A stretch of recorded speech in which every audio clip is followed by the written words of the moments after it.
This is the download from Sounds Profitable, your daily source for the essential news in the business of podcasting. I'm Gavin Gaddis. Here's what you need to know for Thursday, March 6th. Before I get into the news, though, a quick announcement. Sounds Profitable is hosting a webinar next Wednesday, March 12th at 2 p.m. Eastern Standard Time. Tom Webster will be joined by Liz Hames from Jar Audio and special guest Andrea Marquez from Amazon as they present The Power of Branded Podcast, featuring new research from Sounds Profitable and a key case study from Amazon. Register for this free event in a link provided in the description and be one of the first to receive the report. Now, on to our top story, podcasting at South by Southwest. A handy Google Sheet has been created detailing podcasting-related events, after-parties, meetups, etc., and 24 sessions relating to podcasting from this Friday through Thursday at South by Southwest, the majority taking place on the official podcast stage in Ballroom B of the Austin Convention Center. We've heard through the grapevine that the podcasting stage's sessions are among some of the most favorited events at South by Southwest overall, so let's make that even more so.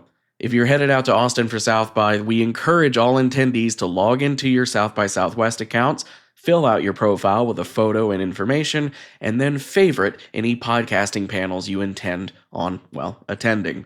Having a fully built-out profile really helps with networking within the South by Southwest app and will help highlight the podcasting panels for people who might not have come across them organically in the wider South by ecosystem. It's a big conference out there.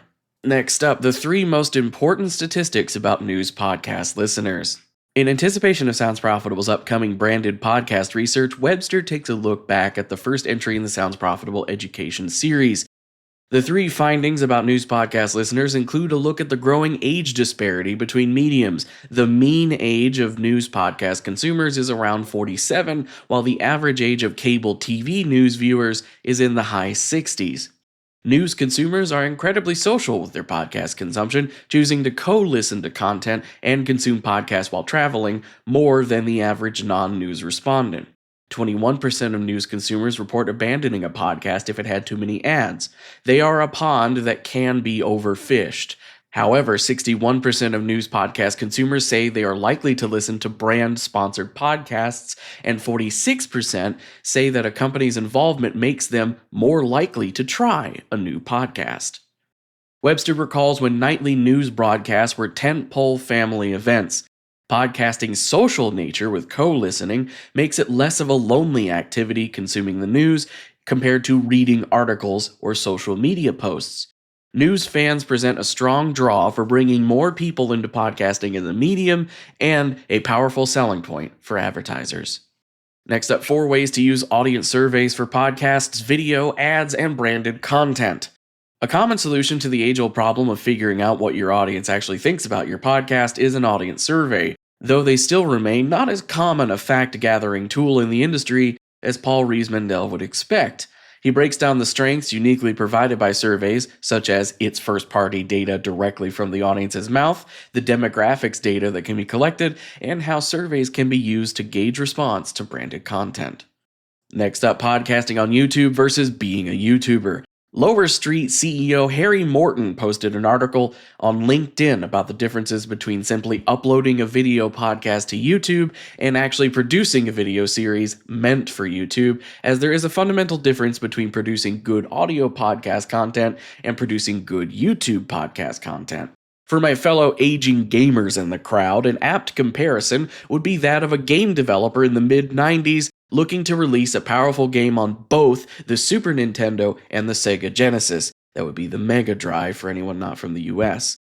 Each had their own unique strengths and weaknesses that made multi-platform games tricky, to the point where often the Super Nintendo version was functionally a different game than the Genesis version. I direct you to many different YouTube comparisons between the Doom port on SNES and the Doom port on Genesis.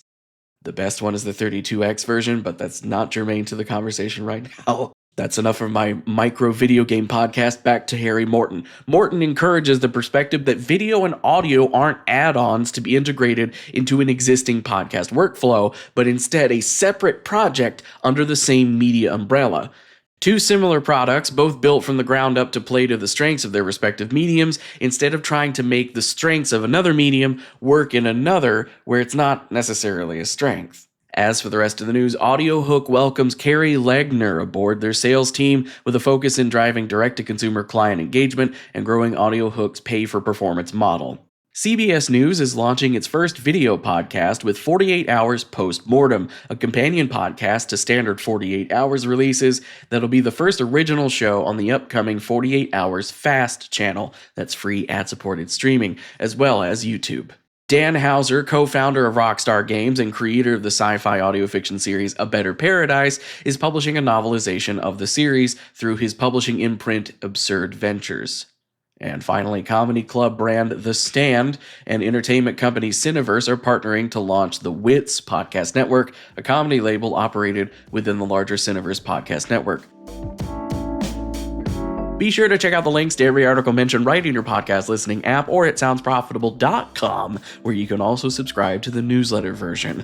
The download is written and produced by Newton Shadokati, Brian Barletta, myself, and Tom Webster. For Sounds Profitable, I'm Gavin Gaddis. Download us again tomorrow.